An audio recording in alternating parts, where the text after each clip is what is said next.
अस्सलामुअलैकुम and welcome to another episode of तज़ाद cast. आज हमारे पास एक ख़ास मेहमान है और पाकिस्तान में जो एक स्पीशी है वो एक्सटेंट होती जा रही है, वो है फ़िल्म मेकर्स की। तो हमारे पास एक accomplished film maker, director, VFX specialist. पूछते हैं इनसे कि वो अपने आप को कैसे डिफ़ाइन करते हैं। Welcome to the show Asfar. Thank you so much. आप कैसे डिफ़ाइन करते हैं अपने आप को, as a director, as a VFX specialist, actor, voice artist? Voice artist, या maybe not an actor because मैंने इतना काम किया नहीं as an actor, but mainly as a storyteller, someone जो अपना चाहे एनिमेशन हो, चाहे वीएफएक्स हो या फिल्म हो, उसमें I like telling stories in those mediums. So a director because I made films, but technically I think I call my self a story teller. कैसे ये आप इतना मुश्किल मीडियम कैसे आपने अपनाया फिल्म वाला? पाकिस्तान में तो ऐसा कोई इंडस्ट्री एग्जिस्ट नहीं करती, एक कोई इकोसिस्टम नहीं है, और उसमें फिल्म बनाना और ये इटसेल्फ फिल्म बनाना एक बहुत बड़ा काम है, मुआवजे से कम नहीं है इस पाकिस्तान में। सवाल का जवाब मुझे मैं बहुत अरसे से ढूंढ रहा हूँ, मुझे खुद नहीं पता कि मैं कैसे इधर आ गया. इतनी मुश्किलात आपने खुद ही डिफाइन कर दी इंडस्ट्री की जो सिचुएशन है. हमारे पास कोई इंफ्रास्ट्रक्चर नहीं है, किसी किस्म का इकोसिस्टम नहीं है. उसके बावजूद manage to do whatever we done so far. जितने भी मैं और मेरे पेयर्स भी, इवन जो बाकी डायरेक्टर्स हैं विद इन पाकिस्तान या who ever is producing even, I think it's takes a lot of courage to do that. And the only thing that helps is passion. So I think from the get go passion tha of telling stories. So I got into animation because of that, because when I was younger तो मुझे games का बहुत शौक था, computer games, arcade games बहुत खेला करते थे. So उससे inspiration ली animation की. I liked animating. I wanted to animate characters at one point. And eventually वो अचीव भी कर लिया एक पॉइंट पे आके. एंड वहाँ से ट्रांजिशन किया इनटू लाइव एक्शन ऐसा ऐसा, बिकॉज ऑब्वियसली जब आप एनिमेशन की दुनिया एक्सप्लोर करते हो तो फिर you and up exploring the camera. जब कैमरा एक्सप्लोर करना शुरू करते हो तो यू रियलाइज कि अच्छा camera is based around actual camera. फिर आप कहते हो कि okay let's see what actual camera feels like. And that's how I got into. उस ज़माने में luckily for us DSLRs were the new in thing. उस वक्त 550D was the best seller in the market, E2i, and so I got that. And then दोस्त से lens पकड़ा, किसी से ट्राईपॉड लिया, दोस्तों को कहा एक्टिंग करो, खुद स्टोरी लिखी, एंड देन जस्ट शूट किया, एग्जीक्यूट किया, जस्ट टू टेस्ट कि how things work. That's how I transition into live action full time. Career तो चले ठीक है, पैशन भी सही है, तो अपने फाइनेंस कैसे मैनेज करते हैं? जब यहाँ पे तो बहुत मुश्किल काम है फिल्म के बाद। The trickiest thing to manage is finances, because it's not easy, especially when you're starting out. For aspiring filmmakers it's not easy. लोग सोचते ही यही हैं कि डायरेक्टर्स का जो है एक बहुत बड़ा कोई स्टेक होता है उसमें एज सच. पूरी दुनिया में yes, but if you have an ecosystem या देर इज़ एक इंफ्रास्ट्रक्चर है, तो फिर एक या आपकी कोई एसोसिएशंस हैं या आपके गिल्ड्स हैं, जो कि we do have some, but they're not like ऐसी ऑफिशियल बॉडीज़ नहीं हैं. So because of that there is no set rule. So आपके उसके ऊपर होता है, आपके अपने काम के ऊपर कि okay if you done good, you made a name, तो आपका अर्निंग्स भी बढ़ जाती हैं उसके साथ साथ. But if you don't make a name and you make something जो कि बस एक एवरेज उसमें पीस में शुमार किया जाएगा आपके काम को, तो फिर you don't grow that much. It is difficult. It's a very tricky field to be in. This career is not easy. और उसके लिए that's why you have to be crazy enough to have that passion. वो passion की वजह से आप फिर इधर तक पहुंचते हो, otherwise it's not easy to survive in this industry. कैसे, मतलब कितने पैसे बनाए होंगे? फॉर एग्जांपल अगर एक कोई फिल्म जो है वो लगी, बहुत अच्छी चली, तो did you make profit? No, I और I am never part of profits. That's something that it comes in negotiations. When you deal with the producers in the market, तो आप पहली चीज़, जिस तरह आप जॉब के लिए अप्लाई करते हो तो पहली चीज़ नेगोशिएट ही करते हो ना कि okay this is my salary, मेरे बेनिफिट्स क्या हैं and all that. So film is also like it's a job, but it's like for some time you're getting booked for some work, right? So it comes under freelance, but at the same time इतना लंबा अरसे का freelance होता है कि it becomes a job, like 2 to 3 years तक confirm आपके book हो जाते हैं उस फिल्म के साथ. सो 2 to 3 ईयर्स का मतलब है आप अपनी लाइफ का 2 to 3 ईयर्स आप उसके साथ बुक कर रहे हो. So you have to think of it as a job, and then आप उसकी इनकम उसी तरह देखते हो कि यार हाउ मच मेरा टेक होम इतना होना ज़रूरी है for my monthly expenses and everything. तो आप उसके बेसिस पे अपना रेट एक सेट करते हो and then you negotiate. Producers are businessmen जो हैं वो उनका मेन पहला गोल ये होता है कि I want to make sure कि that I save as much as I can, because ये मार्केट डेड है. अगर एक बहुत ही फ्लरिशिंग एनवायरनमेंट होता है ना बिजनेस के लिए, तो फिर वो डबल लगा देता है बिजनेसमैन, बिकॉज उसे पता है कि मुझे इसका भी ट्रिपल मिलेगा. बट जब ये नहीं है आपका एक बिजनेस मॉडल ही इतना कोई वेल स्टैब्लिश नहीं है इन पाकिस्तान, तो उसकी वजह से the producers are also very इसमें रिजर्व्ड ही रहते हैं अपने फाइनेंसेस को लेके कि यार नहीं, let's not spend too much. So director comes into that as well. हाँ, समटाइम्स ये होता है कि भाई प्रोड्यूसर के पास नहीं है to pay a certain resource, then they can crack a deal with that person कि भाई okay I will give you a profit share, but it has to be negotiated. मतलब it has to be initiated by someone, at least director की तरफ से या तो जाए या प्रोड्यूसर ही उस चीज़ को ऑफर करे. क्योंकि प्रोड्यूसर ने तो कमर्शियल एस्पेक्ट देखना या है बट कि देयर इज मुझे नो रिटर्न. लाइक ये कोई वो नहीं है कि अगर जितना यू कांट से कि मी और any other director in Pakistan we have not earn the same amount of money for the same amount of films, you can say, because it was always different for everyone.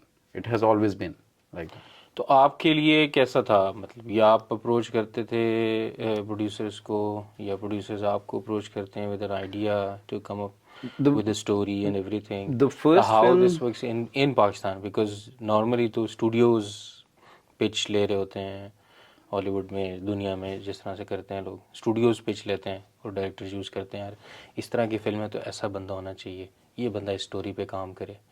तो how this works here in Pakistan? I think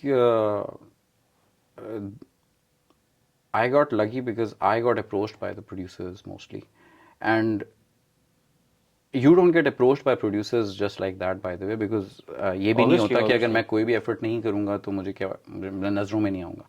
but वो नज़रों में आने के लिए आपका वो जो मैंने आपको भी बताया था कि I been experimenting with the camera and my short films, music videos and all that experience, when you put it out there on social media, तो people notice you, and if it is good, तो लोग उसको फिर they want to work with that person sometimes, and most of those sometimes, actually not most, sometimes they just work for you. मतलब आपके लिए ज़्यादातर ऐसी ऑफर्स होती हैं जो नहीं काम कर पाती, बिकॉज आप maybe it's something that you don't want to do, या समटाइम्स ऐसा होता है कि आपको कोई ऐसी चीज़ मिल जाती है जो बिल्कुल एग्जैक्टली आप करना चाह रहे होते हो.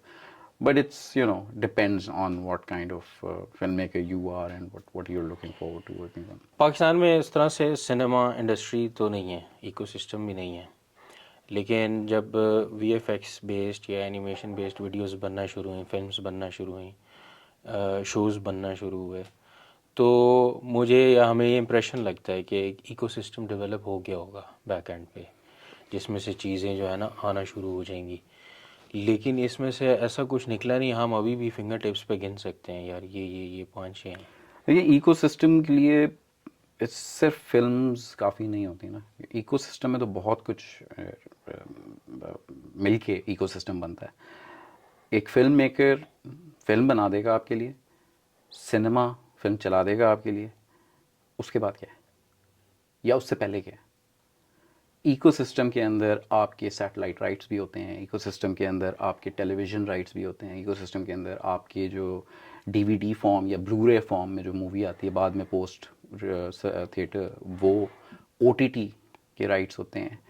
पाकिस्तान का तो कोई ओटीटी ही नहीं है, राइट. जो हैं वो अभी उस लेवल पे नहीं आए जहाँ पे लोग प्रेफर करें कि हमारी मूवी जाए. वाई? बिकॉज अगेन रेवेन्यू उस हिसाब का नहीं है. सो इकोसिस्टम में बहुत सारी ऐसी चीज़ें हैं जो कि हम इस वक्त कंसिडर ही नहीं कर रहे असल में as an industry, and consider कर भी लें तो है नहीं. We don't have those options. क्या होंगे वो? लाइक आप मतलब अगर आप सिर्फ पड़ोसी मुल्क को देख लें तो उनकी मूवी थिएटर में जाने से पहले इट्स 100% रिकवर्ड देयर मनी. ठीक है. Why? Because they know how to deal with sponsors, they know how to get the sponsors on board, they know how to get the satellite deals before they even release the film in theater. And उनको ये भी math पता होती है कि ये movie theatre में इतना ही कमाएगी, and that does not tell whether this film is a hit और अ फ्लॉप. अगर एक फिल्म ने लेट्स से 50 करोड़ की फिल्म बनी है और 50 करोड़ ही सिनेमा में कमाया है, तो लोग उसे कहेंगे ये फ्लॉप है. ठीक है, no, that's not how it works. Ecosystem के अंदर वो फिर भी हिट है. वाई? बिकॉज अभी उसके सैटेलाइट राइट्स मिलने हैं उसे, अभी उसे स्पॉन्सर्स के पैसे रिकवर हो चुके होंगे, अभी उसको OTT के राइट्स मिलेंगे. आप ये जो बाकी बड़े जो ब्लॉकबस्टर मूवीज आती हैं, आप उनके अगर देखेंगे फिगर्स तो आपको आइडिया हो जाएगा कि कहाँ से आ रहा है उनका पैसा. सो आई थिंक इट्स इकोसिस्टम के लिए बहुत सारी चीज़ें अभी हमारे पास मिसिंग है. हमारे पास रिकॉर्ड लेबल्स नहीं है.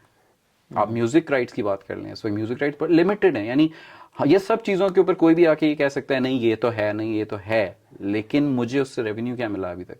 या अगर मैंने एक प्रोडक्ट मार्केट में रखी है तो मुझे आपसे ऑफर आई कोई? अभी तक नहीं आई. बाहर दुनिया में तो बिड होती है.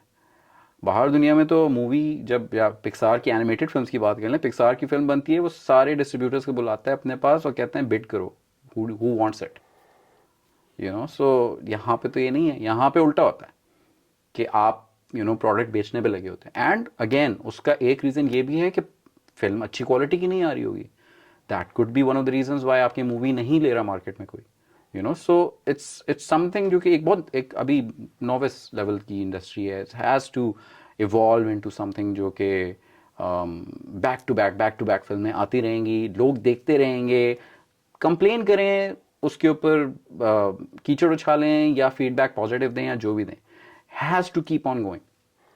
ये साइकिल चलते रहना होगा. ये जो उम्र यार है, जी. जिसको हम कितने सालों से सुन रहे थे, आ रही है आ रही है, अब आएगी, इस साल आएगी, फिर आएगी, करते करते कितना लंबा हो गया इंतज़ार. और जब आई तो उसके बाद उसके रिव्यूज़ ऐसे आए कि जैसे लग रहा था जैसे लोगों ने रिजेक्ट कर दी. तो ये किसका आइडिया था? प्लस ये कि थोड़ी सी रिजेक्ट करने का आइडिया किसका था? रिजेक्ट करना तो वो हमने कर दिया ना. अच्छा, हम जिस उम्र यार को जानते हैं उन कहानियों में, वो बहुत मुख्तलिफ आदमी है. वो तो कोई और एक मक्कार किस्म का इंसान है.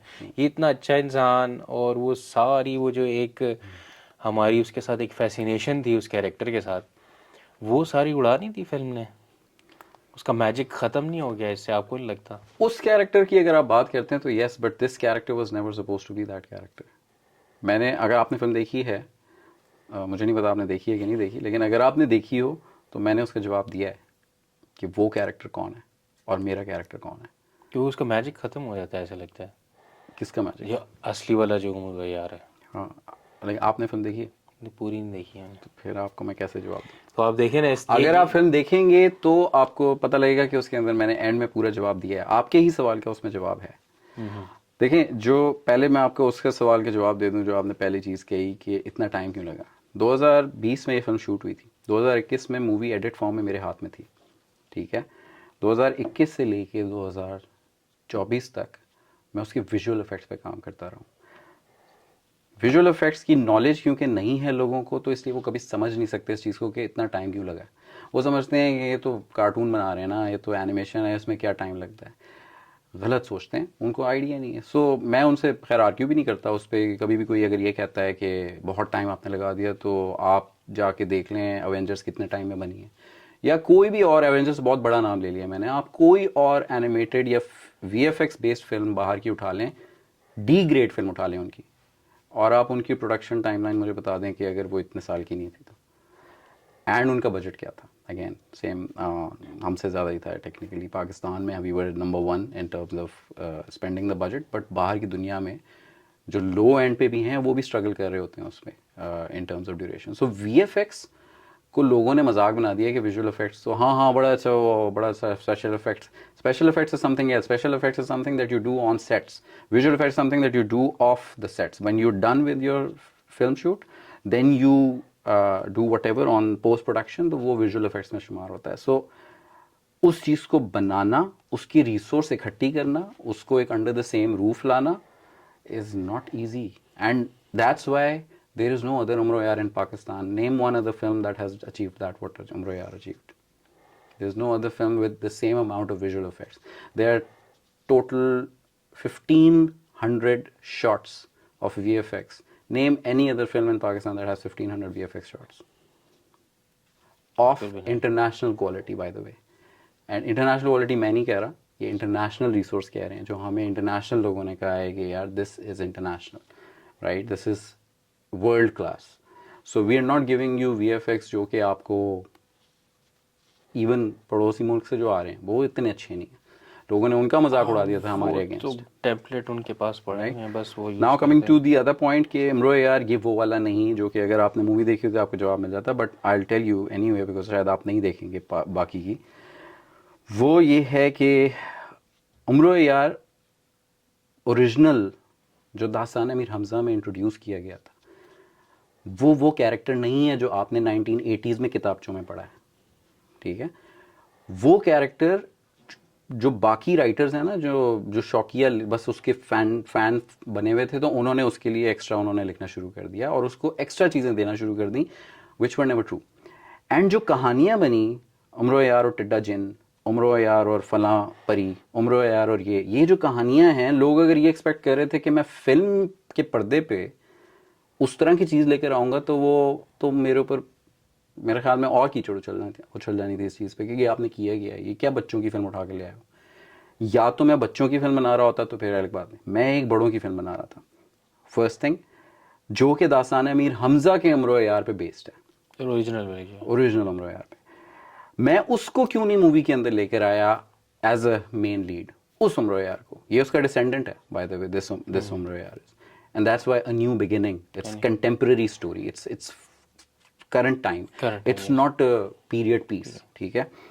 पाकिस्तान में पीरियड पीस के ऊपर मैं उम्र यार बनाना अगर चाहूँ तो मैं यस बना लूँगा देन, बट मुझे उसके लिए प्रोड्यूसर्स की गो अहेड ज़रूरी है because they are gonna fund it, right, and उसके लिए फंडिंग रिक्वायर्ड होती है।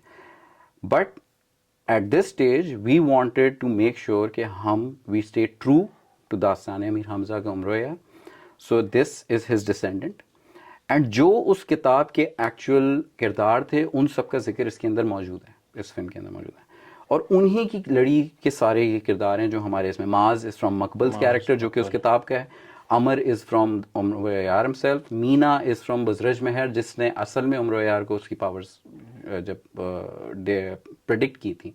सो जो एक्चुअल किताब है, अगर मैं आइडियली मैं चाहूँ कि यार मैं ओरिजिनल उम्र यार पे कहानी बनाना चाहता हूँ, मैं पाकिस्तान में बना ही नहीं सकता, एंड वो रीज़न मैं मोस्ट प्रॉब्ली शायद इधर कह भी नहीं सकता क्योंकि it's something very sensitive, the subject is very sensitive. The very fact कि उम्र यार को पावर्स कैसे मिली थी आपको पता? आप दास्तान अमीर हमज़ा पढ़ लें, आपको उसके अंदर वो चैप्टर मिल जाएगा जिसके अंदर उसको पावर्स मिलती हैं। आप मुझे पढ़ के मुझे ये बताइएगा कि यस ये पाकिस्तान में बन सकती है, मैं खुद गारंटीड आपको मूवी बना के दूंगा।